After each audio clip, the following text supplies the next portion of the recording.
I am on official business. Unless you've been sent by the Alfar army, we have no reason to speak. Ask anyone and you'll get the same answer. They're animals. They care nothing for the mortal races. We're just dust to them.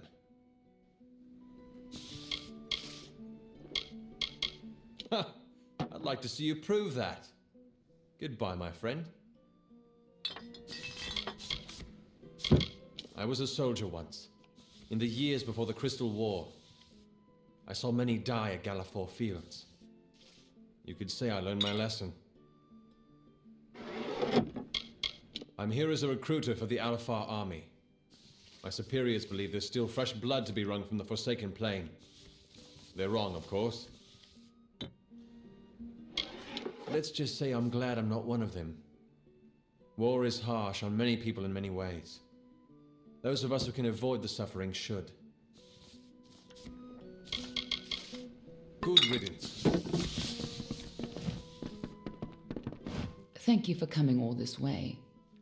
I don't know if you heard that, but it sounds as if General Talera is still here in exile.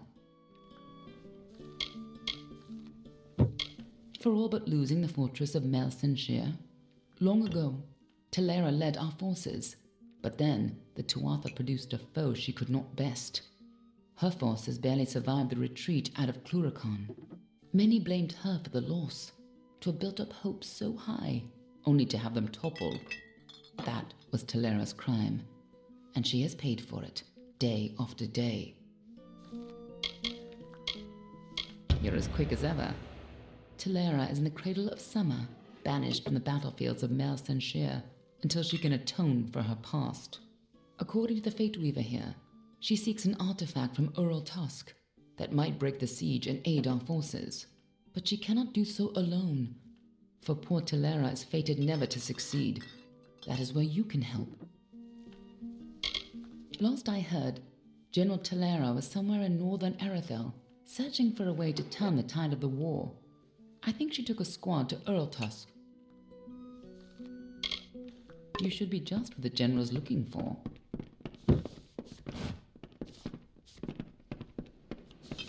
I'm finished with you.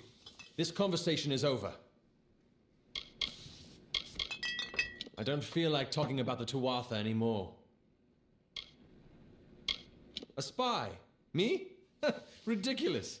You might want to stop your drinking while you still have some of your wits left. Or perhaps I better stop you myself. Good riddance.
On the third year of passage, Tyrion entered Dalentarth. In dark wood and fany field she strode, until from wandering she was taken to the roots of mighty Velagru's child. So laden with Lyria's song, a greater magic known to none, she communed with nature's spirit, but the lyric she sought was not found. So to the plains of Erethal travelled the Lyria-guided Tyrion. Wind chased her swarthy cloak and tresses, masked her against the moonlit plains. That ebon evening tide, that coloured shade that so long ago marked us, Tyrion marched against the celestial expanse. Beneath the diamonded sky she found her rest.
What do you want? Do you always approach strangers out in the wild? It's a bad habit, to be sure. What kind of question is that? You want to know about the Tuatha? Go back to Tawili. Gaze at the fires that never cease. There's your education.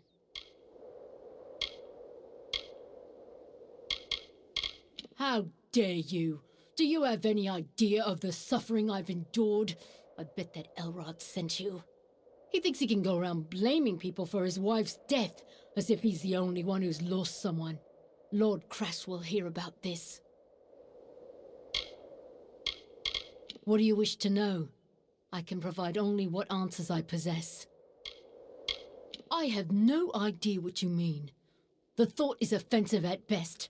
I'll teach you not to make such accusations. Bye.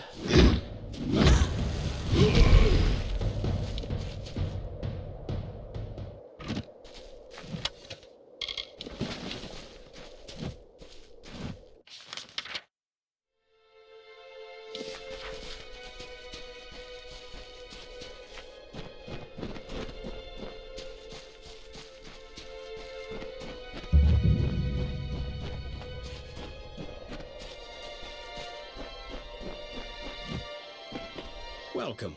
I know our little camp doesn't look like much, but it's home. After all, what is home but a place where people love you? I am Lord Crass, heir to Dolve Arn, and soon to be mayor of New Culm. Ah, I'm glad you asked.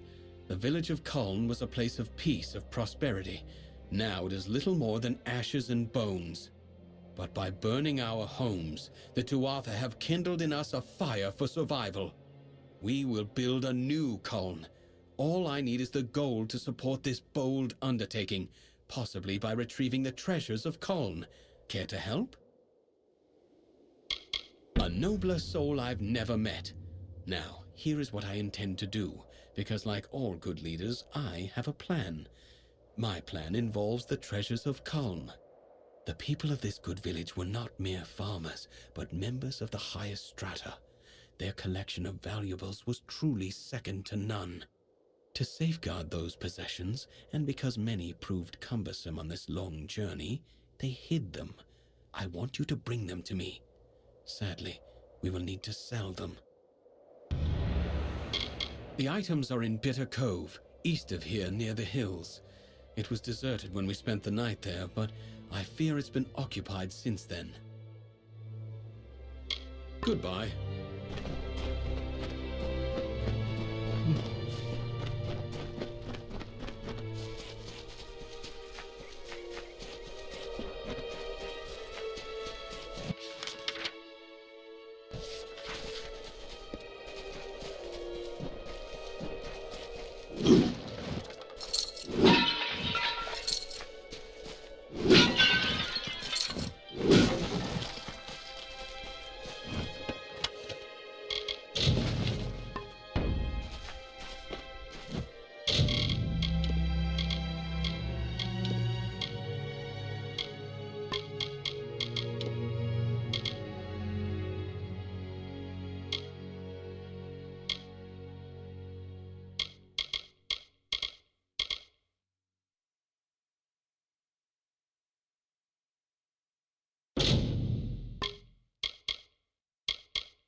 Stop staring at me. I'm not doing anything strange. You're the outsider here. Tuatha? Are you mad? The only thing I know about the Tuatha is how they killed my cousins and put my granary to the torch. What? You're mad. How dare you call me a spy? Goodbye.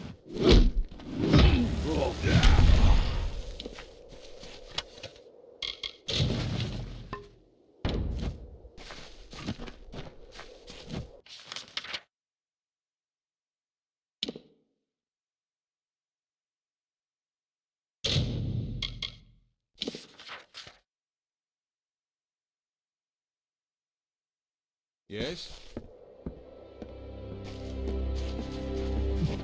Keep your eyes.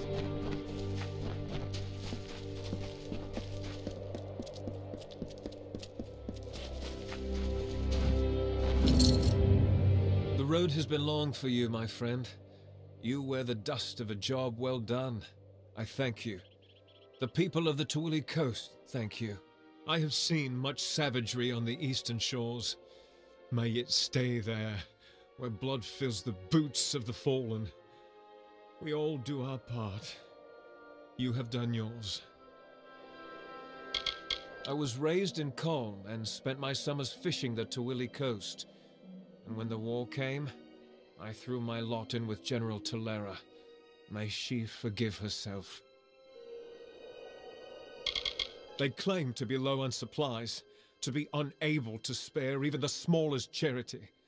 But I know better. I have seen. Unlike us, they have everything they need, and more. Here we are safe from the Fae, all of them. We are simple people. We don't wish to be pawns in the games of immortals, summer or winter.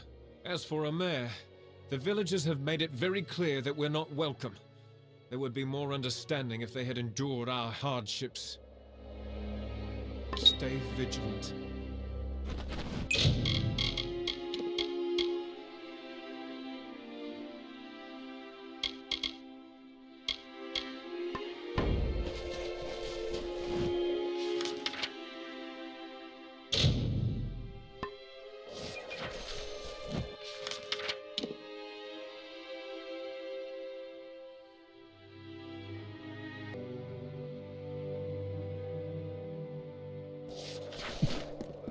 Pain.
Hail.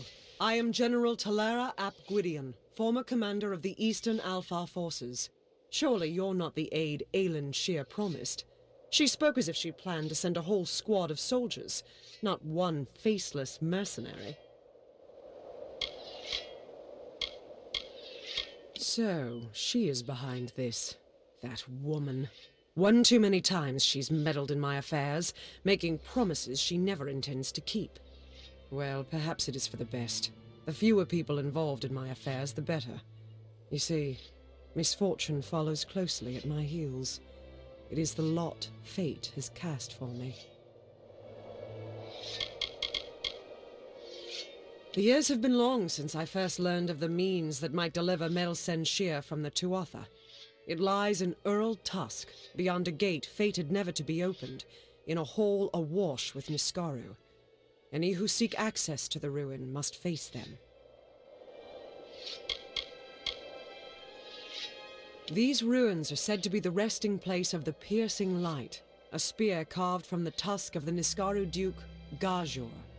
The legends say it destroys any horror, in the mind or on the battlefield. No place is more deserving of such a power as Mel Senshir.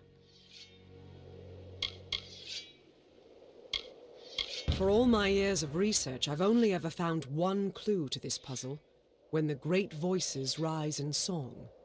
It may refer to the wind stones scattered across the plains. They bear a striking resemblance to the stones of this ruin. But that's simply me grasping at answers. Take this chime. It is said to have been taken from the ruin during its construction many centuries ago. I've tried using it on the windstones with no luck. The inscription says the gate will open when the great voices rise in song. I think this means the windstones that are spread across Erethel. There's one just a little to the south. Go there and strike this chime near it. I'll stay here to see if it has any effect. The Baelor is a thing of dread, a Niskaru lord that the Tuatha managed to coerce into fighting on their behalf. Against the Tuatha I had some success, but no ordinary weapon can best the Baelor. One must fight darkness with light. We may be lofty, but we are not weak. Our land is cold and harsh, and we have long studied the noble arts of bow and blade. Across 1,000 battlefields, my spear paints a red masterpiece. Mel Senshir is the gateway into Cluricon, but it's been under siege ever since my defeat. I failed the city once. I can't fail them again. With Tuatha raiding parties along the shores, Rathir has the only port for safe passage across the strait. But after assisting Mel Senshir for so many years, the ruling council of Rathir is loath to offer more aid for what they see as a lost cause. The windstones are located all across the plains.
can't believe it. The gate shifted? For all my efforts, you simply appear and make it respond. No, you've opened one part of the gate, but 4 more remain. You must find the wind stones scattered throughout the plains and activate them. I will remain here. The Niskaru will sense that the seal is weakened. Someone must try to hold them back. Go sound the chime at each windstone in Arafel. That's the only way to open the gates. I'll stay here and fight any Niskaru looking to sneak past us.